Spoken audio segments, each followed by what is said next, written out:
PhD admission प्रक्रिया में धांधली का आरोप लगाते हुए एएनयू छात्रों ने बंद किया बाबा सैयद गेट। ताजा तरीन खबरों को देखने के लिए दैनिक छठी आंख समाचार को सब्सक्राइब और लाइक करना न भूले। अलीगढ़ से ब्यूरो चीफ अनीस अहमद की रिपोर्ट। अलीगढ़ मुस्लिम यूनिवर्सिटी के छात्रों ने आज यूनिवर्सिटी के बाबा सैयद गेट को बंद कर दिया। इसके बाद छात्र धरने पर बैठ गए। छात्रों ने यूनिवर्सिटी में पीएचडी को लेकर एडमिशन प्रक्रिया में यूनिवर्सिटी प्रशासन के विरुद्ध धांधली किए जाने का आरोप लगाते हुए बाबा सैयद गेट बंद कर दिया। फिलहाल यूनिवर्सिटी की प्रॉक्टर टीम सहित अन्य प्रशासनिक लोग गेट को खुलवाने का प्रयास कर रहे हैं।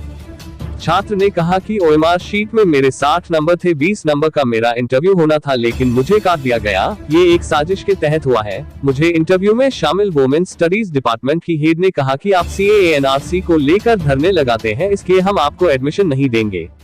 ऐसे बहुत से स्टूडेंट्स हैं जो अपनी आवाज किसी वजह से नहीं उठा पाते हैं, लेकिन हम लोकतांत्रिक तरीके से यहाँ पर आकर बैठे हैं। हम चाहते हैं कि पीएचडी में सीट्स बढ़ाई जानी चाहिए और जिन भी छात्रों के साथ इस प्रकार से किया गया है उनको एडमिशन दिया जाना चाहिए। रात 12 बजे से हम यूनिवर्सिटी के बाबा सैयद गेट को बंद करके बैठे हुए हैं।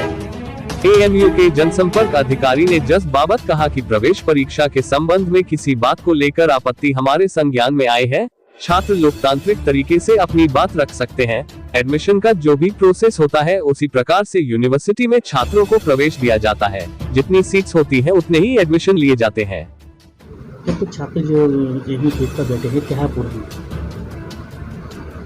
देखिए साहब, वो एंट्रेंस टेस्ट की कोई बात हमारे संज्ञान में आई है और डेमोक्रेटिक वे में स्टूडेंट्स अपनी बात रख सकते हैं, और लेकिन ये बताते हैं कि जो एडमिशन का प्रोसेस होता है कि वो बाकायदा फॉलो होता है और जाहिर सी बात है जितनी सीट्स होती हैं उन्हीं की प्रोपोर्शन में स्टूडेंट्स का लिया जाता है और विद इन डेमोक्रेटिक के पीसफुल तरीके से स्टूडेंट्स का राइट होता है कि अपनी बात रख सकते हैं।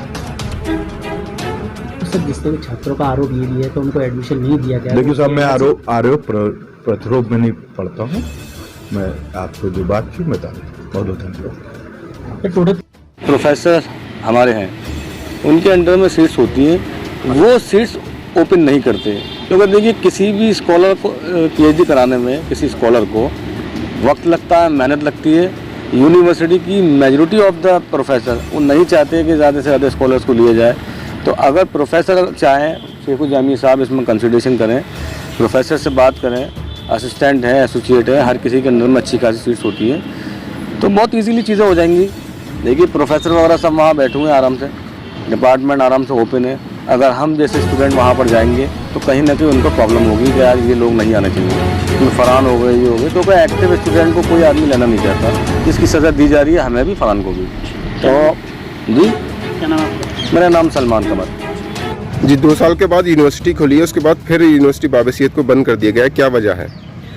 देखिए, हम कुछ डिमांड्स के साथ यहाँ पर बाबा सैयद गेट को बंद करके डेमोक्रेटिक तरीके से बैठे हैं, क्योंकि पहली बात तो सीटें जो होनी चाहिए पीएचडी की वो नहीं खोली गई हैं, मतलब उसको रिजर्व करके रखा गया है। दूसरी बात यह है कि कुछ एडमिशन्स में धांधलेबाजी हुई है। जैसे कि मेरा ही एडमिशन है वुमेंस स्टडी का, तो रिटन में मैं दावे के साथ कह सकता हूँ कि मेरे हाईएस्ट मार्क्स हैं। अगर हाईएस्ट नहीं होंगे तो सेकंड हाईएस्ट होंगे, जबकि 7 सीटें हैं वुमेंस स्टडी में। उसके बावजूद भी इंटरव्यू में मुझे काट दिया गया, और जबकि मेरा इंटरव्यू इंटेंशनली, मेरे पास पूरे प्रूफ हैं, सारे प्रूफ है, रिकॉर्डिंग है, सब कुछ है। इंटेंशनली मुझे इंटरव्यू से काटने की कोशिश की गई और मुझे एडमिशन नहीं देने की कोशिश की गई। इसमें पूरा हाथ जो वुमेंस स्टडी डिपार्टमेंट की डायरेक्टर और चेयरमैन है प्रोफेसर अजरा, उनका हाथ है। उन्होंने मेरे इंटरव्यू के वक्त पे भी ये बोला था कि अरे आप तो वही हैं ना जो CAA-NRC के वक्त पर जेल में गए थे। तो ये मतलब पर्सनल हमारे एजुकेशनल लाइफ को ये पॉलिटिकल लाइफ से उन्होंने लिंक किया है, तो ये नहीं होना चाहिए। हमारी पॉलिटिकल लाइफ अलग है और हमारी एजुकेशनल लाइफ अलग है। अगर हम पॉलिटिकल एक्टिविटीज़ करते हैं तो उसको हमारी एजुकेशन से नहीं देखना चाहिए। अगर हम पढ़ने लिखने वाले नहीं होते तो हम रिटन कैसे क्वालिफाई करते? हम रिटन क्वालिफाई करके आए तभी तो, और उसके बावजूद मैं दावे के साथ कह सकता हूँ, और आप मैं RTI भी डालूंगा, मार्क्स निकलवाऊँगा। मेरे जो मैंने ओएमआर शीट में चेक किए थे तो मेरे अराउंड 60 मार्क्स थे, यानी कि 80 में 60 मार्क्स थे। तो मैं टॉपर या सेकंड टॉपर रहा हूँगा, उसके बावजूद भी 7 सीट्स में मेरा नाम ना आना तो ये अपने आप में बहुत बड़ा सवाल खड़ा करता है। फिर उसके बावजूद वुमेंस स्टडी का रिजल्ट सबसे बाद में निकाला गया, जिस सब्जेक्ट में मैं हूँ, जिस सब्जेक्ट के लिए मैंने अप्लाई किया था, जबकि मैंने इंटरव्यू के अगले दिन कंट्रोलर को, यूनिवर्सिटी के जो कंट्रोलर हैं उनको एप्लीकेशन दे दी थी कि पूरा उसमें बाकायदा लिखा भी है। मैं आपको वो उसकी कॉपी दे दूंगा। उसमें मैंने साफ साफ दूसरे दिन ही इंटरव्यू किया, यानी कि आज से 2 महीने 3 महीने पहले मुझे ये आशंका थी कि मेरे साथ भेदभाव होगा, इसलिए मैंने उनको एप्लीकेशन भी दी कि इन्होंने मुझसे इंटरव्यू में ये बोला ऐसा ना हो कि मेरा नाम ना आए, जबकि मेरे मार्क्स बहुत अच्छे थे।